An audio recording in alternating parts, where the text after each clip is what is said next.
It's a high-tech internet-connected smart socket, but not just any old smart socket, but a product recalled smart socket. I'd like to thank Civilized Muffin for mentioning this was happening. And I have to say, once you see the back of this, I've got deja vu. I think I've looked at a very similar socket, maybe an early version of this. TCP Smart Wi-Fi 2-gang socket white UK, high risk of electrical shock. TCP would like to make customers aware that the above product has a high risk of electrical shock associated to incorrect electrical wiring instructions and design flaws. And this has been put out by companies like Wilco's, Amazon, Argus. And they basically say if you've purchased this product from us, please stop using it immediately, unplug all devices and contact TCP. Okay, let's open it up. I've had a wee look inside. I was wanting to see these exciting, misleading instructions. So it comes with some screws. Pointy screws. It comes with a leaflet. I shall slide it out so you can actually see what it looks like. And the leaflet basically just tells you how to connect it to the internet. It does not give you any wiring information with it at all. So normally that would be very straightforward. Here's a typical British socket.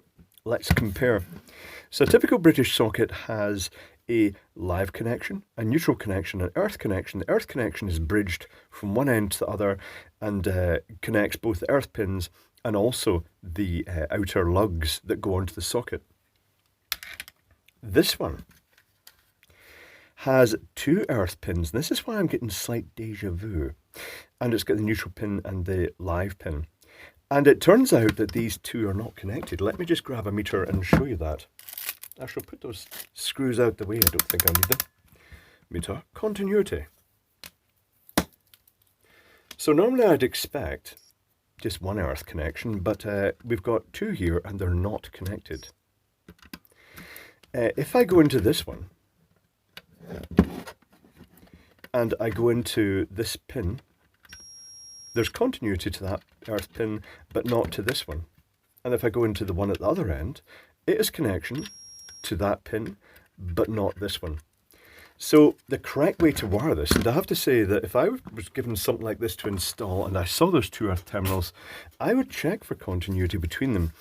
And once I realized that there was not continuity, I would bring one of the wires into this one of the other earth wires into this one, and then put a link across between them two so there was continuity through either a radial or a ring.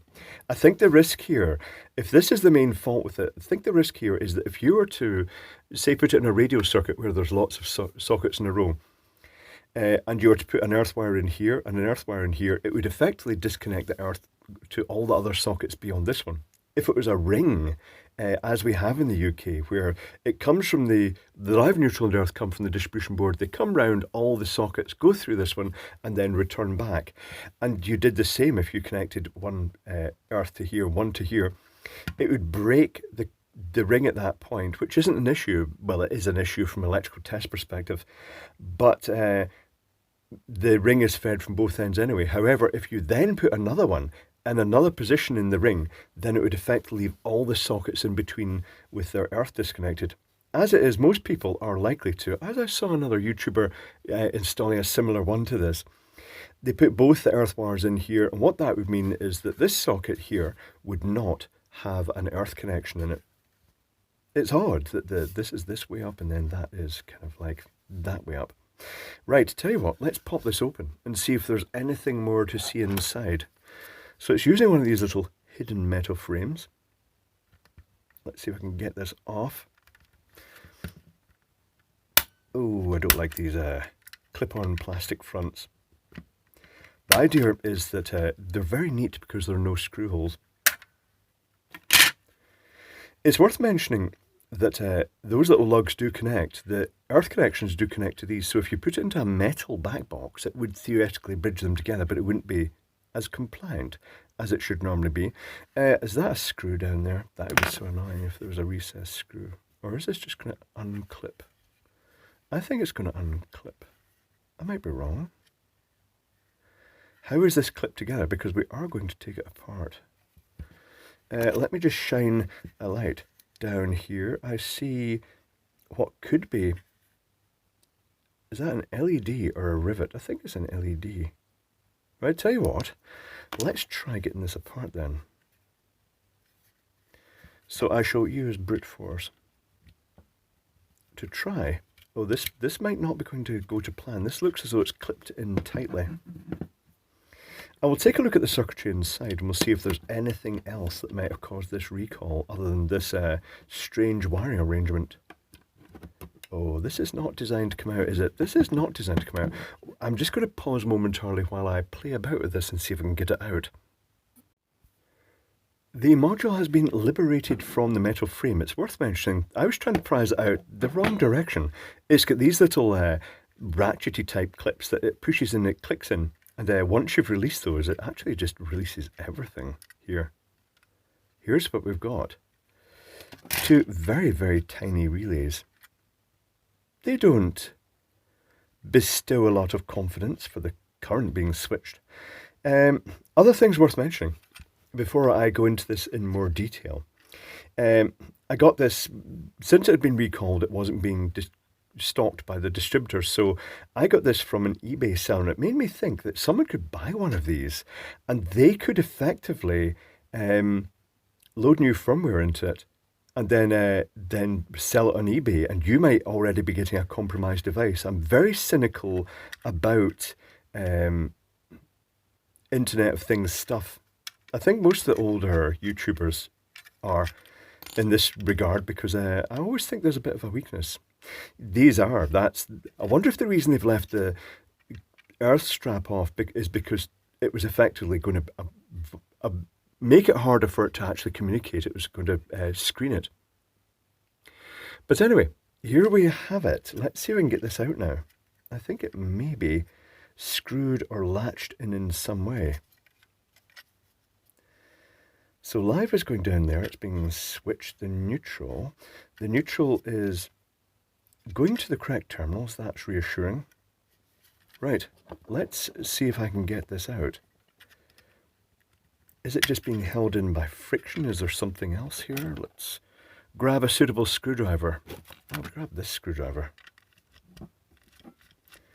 This appears to be the live connection onto the PCB. I'm looking for screws. I am not seeing screws. But then again, I have been mistaken in the past and have used unreasonable force on circuit boards in the past, when in reality, they should have come out easily. Oh, I see a screw. I see a sneaky little screw. Where is a smaller screwdriver? Can I get this one in there? I think I can. So that's one screw. Are there any more hidden screws? Yes, there are. See, I was going to start ripping it apart and using unreasonable force, so I've just spotted an antenna.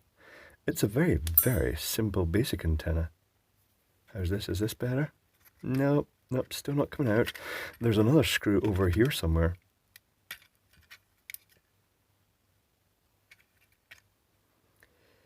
This is where I'm going to have to shine some extra light in here. Oh, there it is. It's hiding behind an LED. So I shall hoik this circuit board out, and then we shall explore the circuitry on it. Here it comes. This is what we want. We want access to its technical innards. It's almost come out. There it is. There we go. Well, that's another. Oh, of course, it's got a neutral connection on as well. Is this going to unplug? Or is it soldered? Oh, it's soldered on. Okay. Oh. Let's take this out.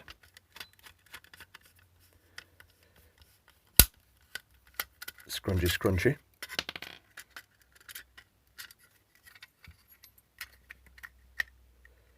No, I'm kind of losing patience now. I'm not going to use this anyway, so I'll just destroy it. Outwardly, it looks like it's got really good separation. The transformer does look as though it may be wound, with appropriate separation here as well. That's pretty good.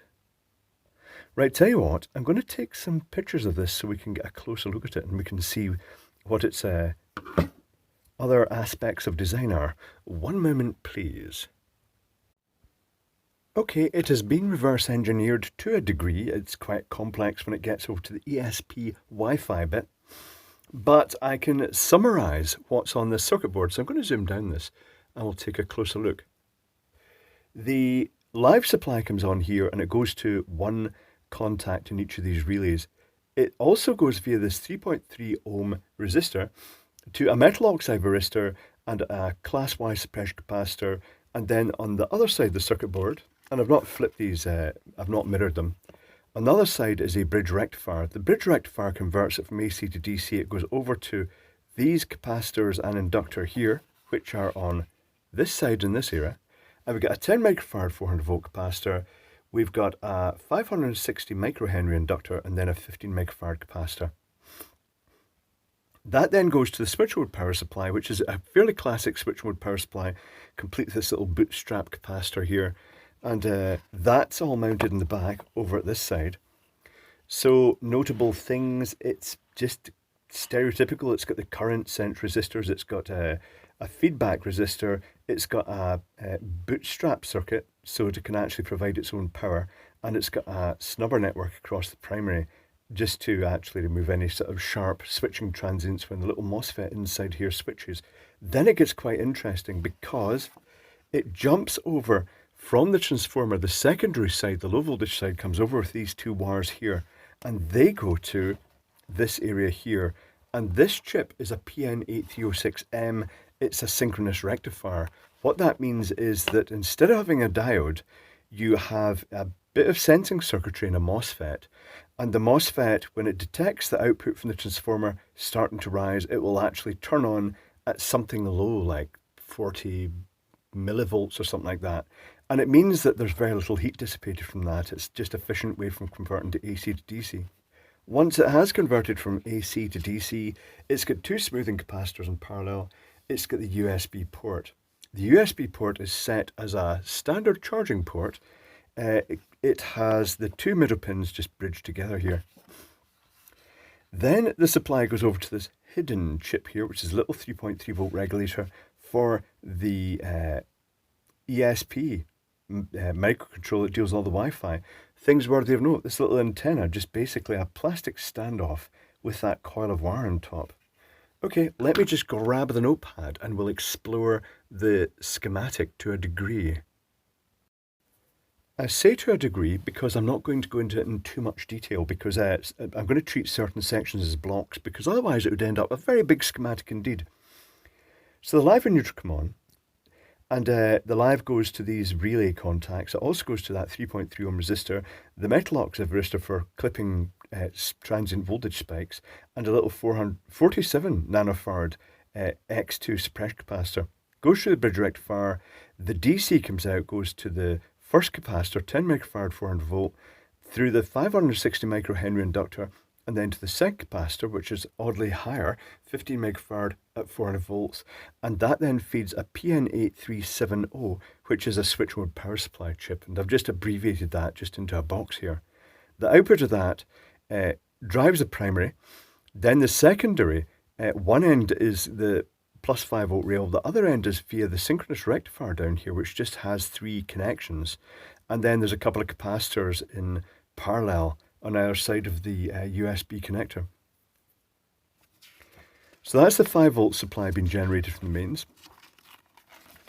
The 5 volt supply is used for the USB port, which just has the two middle pins bridged, which indicates it's just a charging point port. It will depend on the device plugged in, what it will draw, but it is perfectly capable of supplying over 2 amps.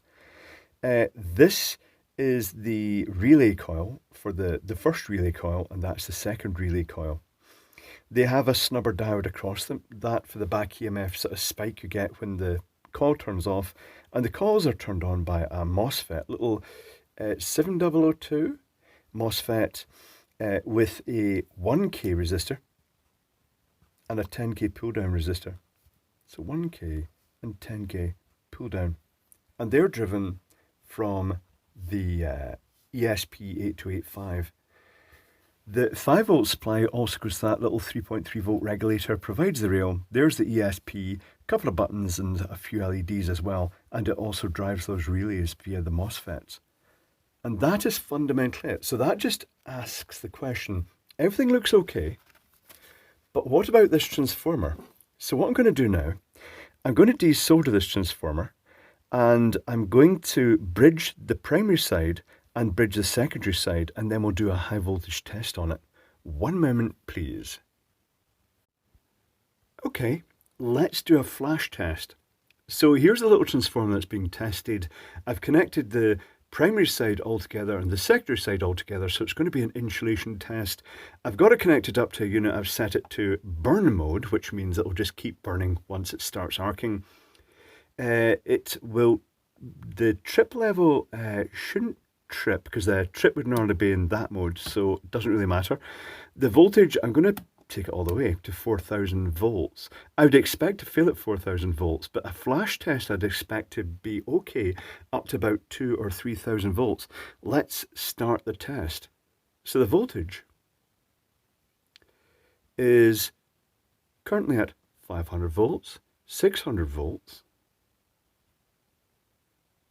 800, 900, it's at 1,000 volts. No significant leakage current, 1.5 thousand volts, 1.6, 7, 8, 9, 2,000 volts. Let's go all the way and see if we can get it to arc. It's passed by now. 2.5.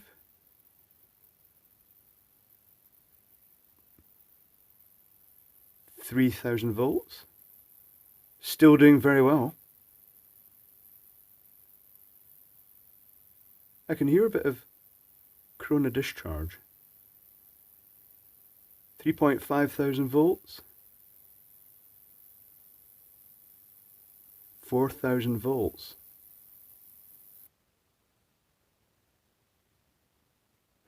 It's just tripped, I think. Hold on, let's see if we can wind that back up again.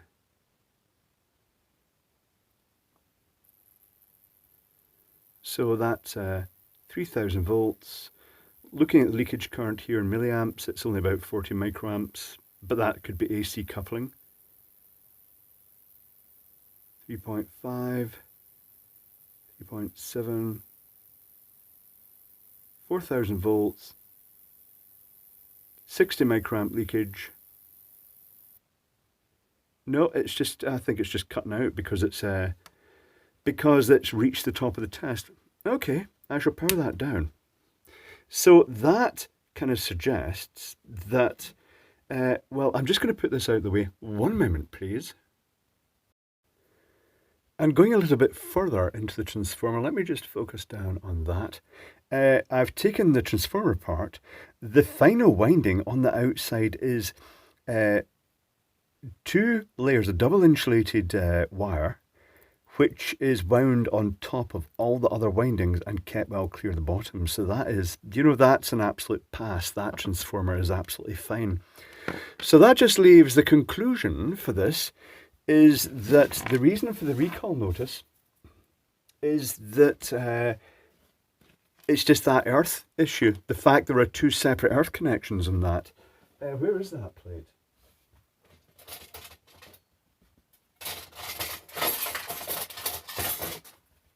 And here's the thing, they've probably had to play safe, because if your average DIYer has put this socket in themselves, they won't know that, you know, I think a seasoned electrician would see there were 2 earth terminals. They might intuitively do a check between them.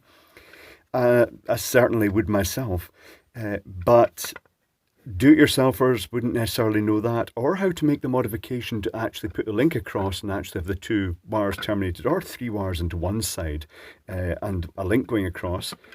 And that means that they couldn't be trusted to actually modify this, because instead of recalling the socket, they could say put that link in for the earth.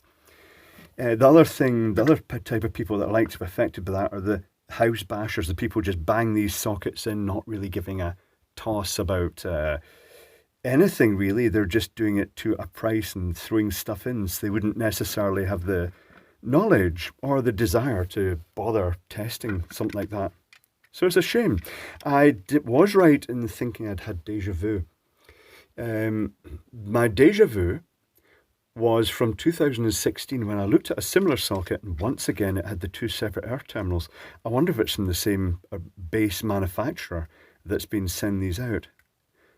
But other than that, the relays don't look mega bad. Where is the circuit board? Where have I put it? There it is. I'm not sure how much I'd trust them. What's it actually say on them for, what's it say on them for a current rating? Does it give much info? Oh, it says 16 amps at 277 volts AC. So that's, I mean, if they're rated that, that's okay, but I never trust these little relays for switching really heavy loads. But the circuitry otherwise just looks fine. It's got good electrical separation in the circuit board. It's got anti-tracking slots. I like the fact they've used the synchronous rectifier. It means that port can probably supply the full 2.4 amps if desired, but still leave a little bit spare for powering the ESP and the relays when they're active. So it's a shame. It does seem to be just purely down to the fact that for some strange reason, a manufacturer in China has just decided that instead of having the link going across, they're going to have two separate earth terminals, which is strange. Not sure why they'd do that. But there we go. The TCP recall, just down to that silly little thing, just those unlinked earth terminals appears to be the only problem I can find with this socket.